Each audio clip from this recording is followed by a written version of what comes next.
Hello student. और आज हम लोग इस लेक्चर में पढ़ेंगे socialism in Europe and the Russian revolution. इसको दो पार्ट में हम पढ़ेंगे। सबसे पहले पढ़ेंगे the age of social change और सेकंड पार्ट में हम लोग पढ़ेंगे the Russian revolution. The age of social change में हम लोग पढ़ेंगे वहां पे कौन कौन सी नई आइडियोलॉजी आई, उसने वहां पर क्या सोशल चेंज करे, इंडस्ट्रियल सोसाइटी की वजह से क्या सोशल चेंज हुए। फिर वहां पे एक नई आइडियोलॉजी आई सोशलिज्म। सोशलिज्म की वजह से वहां क्या सोशल चेंज हुए और किस तरीके उसने पूरे यूरोप के और रशिया के सिनेरियो को चेंज करा। तो हम लोग चैप्टर स्टार्ट करते हैं सबसे पहले the age of social change से। आफ्टर द फ्रेंच रेवोल्यूशन, अच्छा फ्रेंच रेवोल्यूशन कब हुआ था पता है किसी को? यस 1789 में। So after the French Revolution, individual rights and the social power began to be discussed in many parts of the world, including Europe and Asia. माने फ्रेंच रेवोल्यूशन के बाद यूरोप और एशिया में कई जगह social rights, individual rights, social change के लिए आवाजें उठनी लगी थी या कई चेंजेस आए थे। उसी टाइम 19वीं सेंचुरी में तीन आइडियोलॉजी आई यूरोप में, लिबरल्स, रेडिकल्स एंड कंजर्वेटिव। तो कंजर्वेटिव्स कौन से? देखिए, कंजर्वेटिव्स वो लोग थे जो लिबरल्स और रेडिकल दोनों को अपोज करते थे। माने इन दोनों आइडियोलॉजी के जो भी थॉट्स थे उसको ये अपोज, माने उनका विरोध करते थे। और ये लोग कोई भी सोसाइटी में चेंज नहीं चाहते थे। जो कंजर्वेटिव थे ये किस पे बिलीव करते थे? तो believed in preserving and respecting past, अपने पास्ट को प्रिजर्व करने के लिए उसका रिस्पेक्ट करते थे। और they do not want any change. और वो जो चेंज चाहते थे वो बहुत ही स्लो चाहते थे, कि जो चेंज हुआ क्या हो, बहुत ही स्लो चेंज हो सोसाइटी में। तो ये कौन थे? ये तो कंजर्वेटिव थे। इसके बाद हम लिबरल्स पे आते हैं। लिबरल्स लोग कौन थे? जो टॉलरेंस ऑफ ऑल रिलीजन, माने ये सभी रिलीजन को इक्वल राइट्स के लिए चाहते थे, किसी के साथ डिस्क्रिमिनेशन ना हो। Oppose uncontrolled power of king, जो भी मोनार्क थे वहां पे उनकी जो अनकंट्रोल पावर थी उनके ये क्या थे? अपोज मानी विरोध में थे। ये इंडिविजुअल राइट्स को क्या करते थे? सपोर्ट करते थे। और इन्होंने वोट के लिए ये चाहते थे कि सभी को वोट देने, सभी को नहीं, ये चाहते थे कि वोट देने का अधिकार मिले। और वोट देने का जो राइट हो वो सिर्फ किसको मिले? जिनके पास प्रॉपर्टी हो, जिनके पास क्या हो? प्रॉपर्टी हो। तो याद रखना कि जो लिबरल्स थे वो डेमोक्रेट नहीं थे। Liberals are different from the democratic. किस तरीके? क्योंकि वो राइट तो चाहते थे मगर सभी के लिए राइट नहीं चाहते थे। वो वुमेन्स के लिए राइट नहीं चाहते थे, और राइट किसके लिए चाहते थे? सिर्फ मेंस को मिले, वो भी जिनके पास प्रॉपर्टी हो। अब आइए रेडिकल्स पे।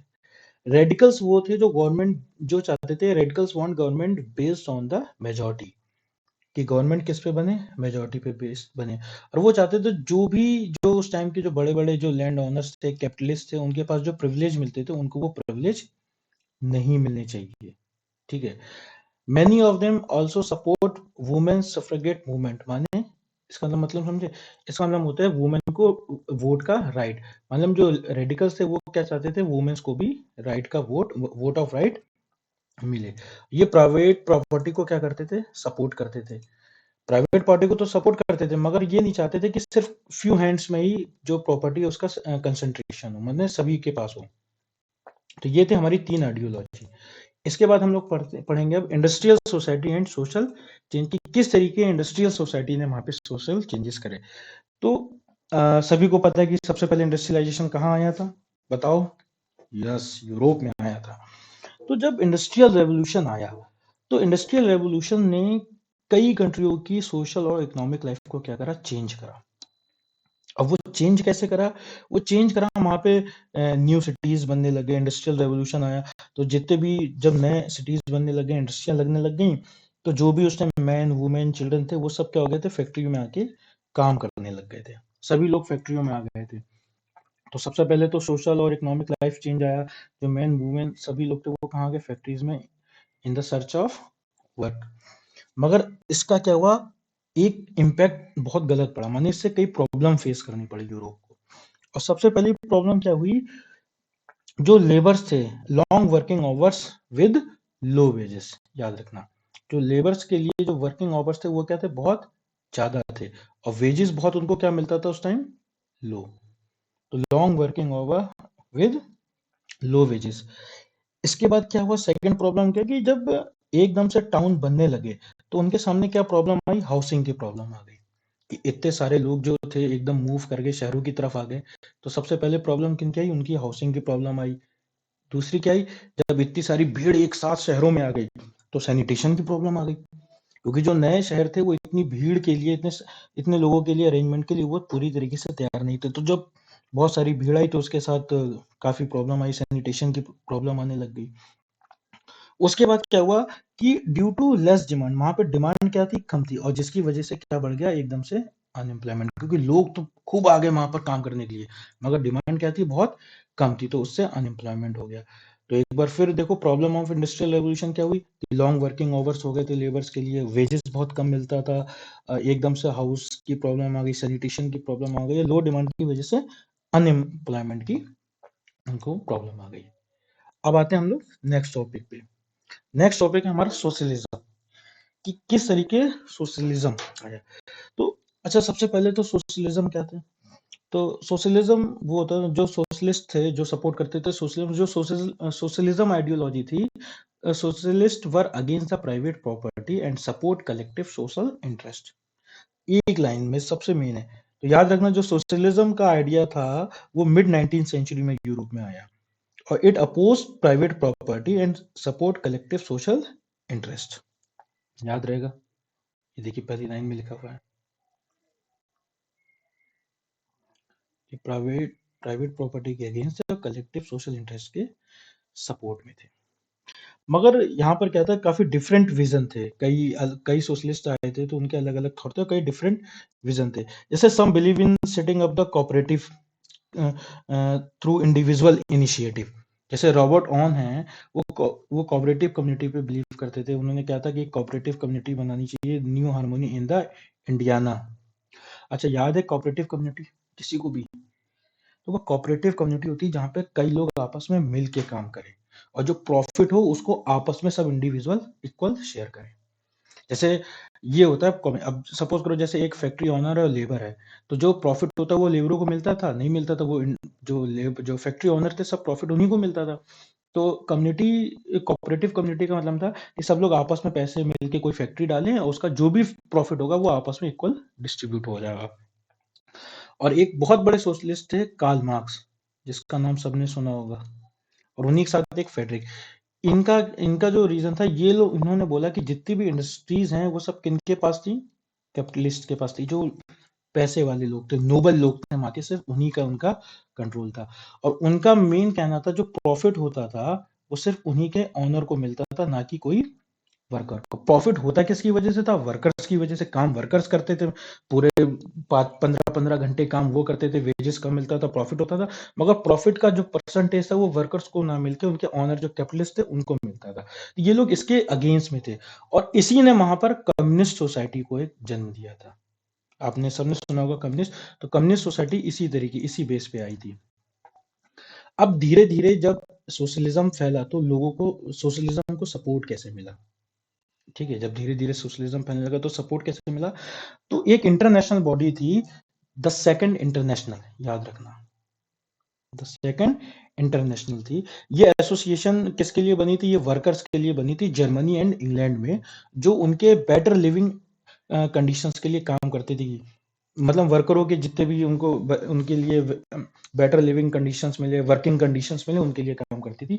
और इसी की सपोर्ट में, या इसी उसके लिए दो सोशलिस्ट पार्टी बनी सबसे पहले। एक बनी लेबर पार्टी।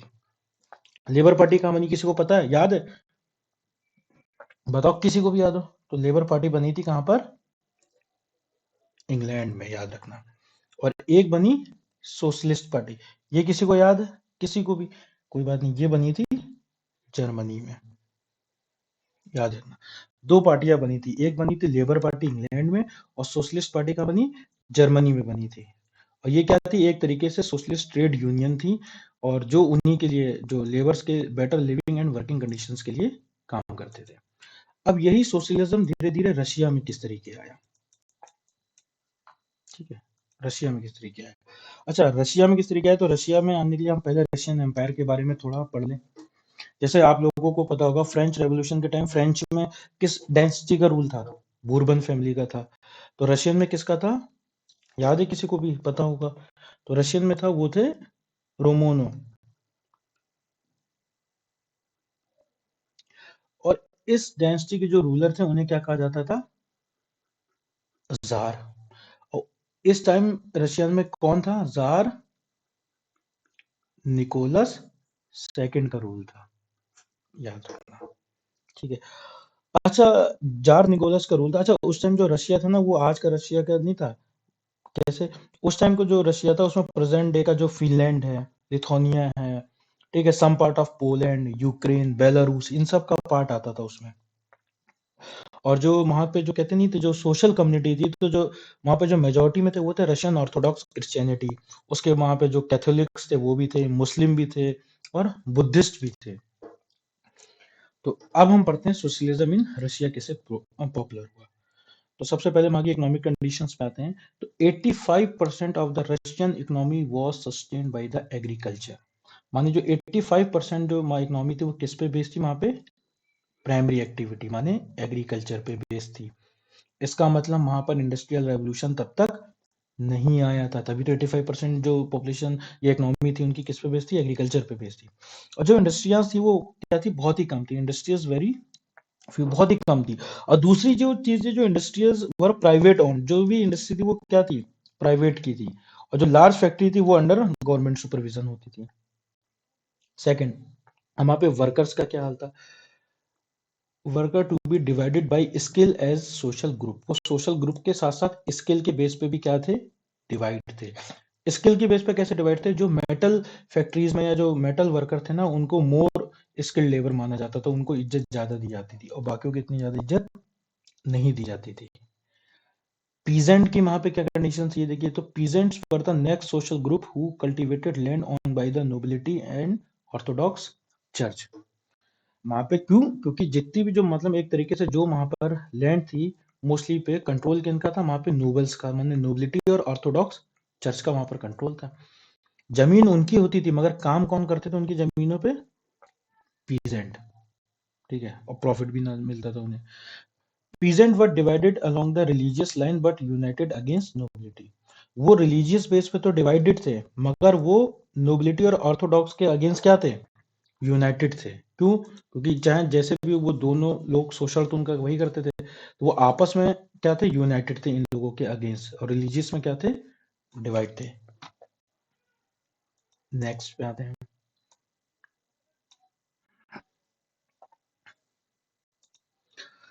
अब यहाँ पे थोड़े पॉलिटिकल कंडीशन देखते हैं एडमिनिस्ट्रेशन से रिलेटेड। देखिए 1914 से पहले रशिया में कोई भी पॉलिटिकल पार्टी क्या थी? इलीगल थी। इलीगल माने जिसे सरकार मानता नहीं देती थी, मतलब कोई भी पार्टी वहां पे लीगल नहीं थी 1914 से पहले। तो मगर वहां पे एक 1989 में एक पार्टी बनी थी जिसे जो कार्ल मार्क्स के आइडियाज पे बनी थी, उसका नाम था Russian social democratic workers party. मगर जो सबसे मेन पार्टी बनी 1900 में, वो बनी थी सोशलिस्ट रेवोल्यूशनरी पार्टी। याद रखना, जो सबसे मेन पार्टी थी वहां पे। और इसका काम क्या था? ये वही पीजेंट्स के राइट्स के लिए demand land belonging to nobles be transfer to peasant. माने जो लेबर्स के साथ बेकार कहते नहीं, वर्किंग ओवर ज्यादा थे, वेजेस लो थे, तो और उनकी लिविंग कंडीशन भी बेकार थी, उनके लिए पीजेंट और लेबर्स के राइट्स के लिए उन्होंने डिमांड करी। और जो भी मैंने बताया था वहां पे जो लैंड थी उस पर कंट्रोल किनका था? नोबल्स का था। तो उन्होंने वो क्या चाहते थे? ये लैंड ट्रांसफर हो जाए किन पे? पीजेंट पे। क्योंकि लैंड के ऑनर तो वही थे, ऑर्थोडॉक्स चर्च और नोबल, और उन पे काम करते थे पीजेंट। तो वो लोग चाहते थे क्या? कि इस पार्टी का मेन था कि जो जो लैंड था वो पीजेंटों को क्या करी जाए? ट्रांसफर करी जाए। मगर ये पार्टी बाद में क्या हो गई थी? डिवाइड हो गई थी दो, उसमें दो ग्रुप में डिवाइड हुई। एक हो गए थे बोल्शेविक और एक थे मेंशेविक। बोल्शेविक का लीडर था लेनिन। और डिवाइड होने के पीछे जो उनका मेन रीजन था वो ये था कि लेनिन चाहते थे कि पार्टी बहुत डिसिप्लिन रहे और क्वालिटी मेंबर्स रहे, लिमिटेड रहे एक तरीके से। और जो मेंशेविक थे वो पार्टी जो मेंशेविक थे वो party to be open to all, वो चाहते थे सभी के लिए क्या हो? ओपन हो। इसीलिए जो मेंशेविक है ना वो जर्मन में बहुत पॉपुलर थे, और बोल्शेविक कहाँ पॉपुलर थे? रशिया में। तो इस तरीके धीरे धीरे रशिया में क्या आया? सोशलिज्म आया। अब नेक्स्ट हम पढ़ते हैं 1905 में एक हुआ था रेवोल्यूशन, जिसे हम बोलते हैं ब्लडी रेवोल्यूशन के नाम पे भी जानते हैं। ब्लडी संडे इंसिडेंट हुआ था, ब्लड रेवोल्यूशन के भी नाम पे जानते हैं। ठीक है, अब आओ सबसे पहले रशिया पे। तो रशिया वॉज एन ऑटोक्रेसी। ये क्या होता है ऑटोक्रेसी? याद है किसी को भी? पता है? नहीं पता है। तो ऑटोक्रेसी का मतलब होता है the rule by the king with the absolute power, जहाँ पे किसका कंट्रोल हो, राजा का कंट्रोल हो, बिल्कुल उसके पास अनकंट्रोल्ड पावर हो, उसे हम बोलते हैं। तो वहां पर उनका रूल था। और कौन था उस टाइम वहां पर? जार निकोलस सेकंड, याद रखना। और उस टाइम वहां पर कोई पार्लियामेंट भी नहीं थी, सारा मतलब कानून और जो भी था सब जार निकोलस था, जो कह दे वही होता था, पत्थर की लकीर एक तरीके से। मगर 1905 में नहीं 1904 में क्या हुआ, सिचुएशन एक तरीके से चेंज हुई थी। जो लिबरल्स थे वो भी इनके अगेंस्ट थे। जो लिबरल्स थे उन्होंने क्या करा, जो सोशल डेमोक्रेटिक और सोशलिस्ट रेवोल्यूशनरीज थे उनको क्या कर लिया, उन्होंने ज्वाइन कर लिया।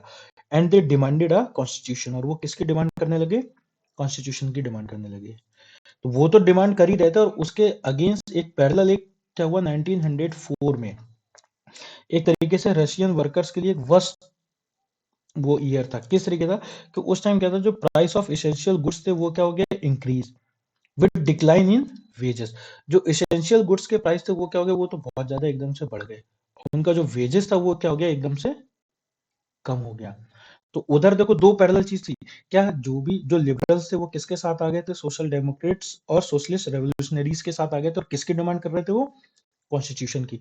सेकंड पैरेलल क्या हो गया 1904 में, कि एकदम से जो इसेंशियल गुड्स के थे वो प्राइस क्या हो गए, ज्यादा हो गए, जो वेजेस हो गया एकदम से क्या हो गया, डिक्लाइन हो गया। The worker were dismissed as the call for the industrial action. तो धीरे धीरे ये जब reduction in the working days, और उन्होंने क्या करा, वर्कर्स जो थे वो स्ट्राइक पे चले गए, हड़ताल पे चले गए। और उनकी मेन डिमांड क्या थी, कि उनकी मेन डिमांड थी जो उनका वर्किंग आवर है वो 8 आवर करा जाए, और उनका जो वेजेस है वो क्या करा जाए, बढ़ाया जाए। तो ये सब कंडीशन चल रही थी उसी टाइम। जो पूरे वर्कर्स थे उन्होंने फादर गैपोन के अंडर में, याद रखना नाम क्या, फादर गैपोन। फादर गैपोन के अंडर में जितने भी वर्कर्स थे वो सब कहाँ पहुंच गए 1905 में, विंटर पैलेस पहुंच गए। विंटर पैलेस जो जार निकोलस का महल था, वहां पर पहुंच गए। तो उस विंटर पैलेस को उन्होंने चारों ओर से क्या कर लिया, घेर लिया। और जब विंटर पैलेस सारे वर्कर्स पहुंच गए तो क्या करा, जो जार ने था अपनी पुलिस से उन पे क्या कर दिया, अटैक करा दिया। और उसमें इस इंसिडेंट में मोर देन 100 लोग क्या हुए, मर गए, और अप्रोक्सीमेट 300 लोग क्या हुए, घायल हुए। तो इसी इंसिडेंट को क्या कहा जाता है, ब्लडी संडे इंसिडेंट। ये बहुत इंपॉर्टेंट है, 3 नंबर के क्वेश्चन में आता है या 1 मार्क्स के क्वेश्चन में पूछा जाता है। फिर एक बार रिपीट करना चाहिए, जो वर्कर्स थे किसके अंडर में गए थे, फादर गैपोन के अंडर में गए। कहाँ गए, विंटर पैलेस गए, जो जार निकोलस का क्या था, महल था। वहां पर क्या कहा, जो जार निकोलस की पुलिस ने उनके ऊपर अटैक कर दिया, और लगभग जो 100 वर्कर्स थे वो क्या हो गया, उसमें जो लेबर और वर्कर्स थे वो मर गए, और 300 के लमसम उसमें घायल हुए। तो इसी इंसिडेंट को क्या गया, ब्लडी संडे इंसिडेंट कहा गया। मगर इसका एक रिजल्ट क्या हुआ, इसके रिजल्ट ये हुआ कि jar allowed the creation of elected consultative parliament और ड्यूमा। ड्यूमा रशियन पार्लियामेंट को कहते हैं, याद रखना, ड्यूमा किसको कहते हैं, रशियन पार्लियामेंट को कहते हैं। और जार तैयार हो गया कि एक इलेक्ट्रिक हम पार्लियामेंट बनाएंगे। तो इस वीडियो लेक्चर में हमने ये सब पढ़ा, द सोशल चेंज, और किस तरीके से सोशलिज्म आया, फिर रशिया में किस तरीके आया, और 1905 का ब्लडी रेवोल्यूशन। आज के लिए इतना ही, नेक्स्ट में पढ़ेंगे हम रशियन रेवोल्यूशन। Thank you.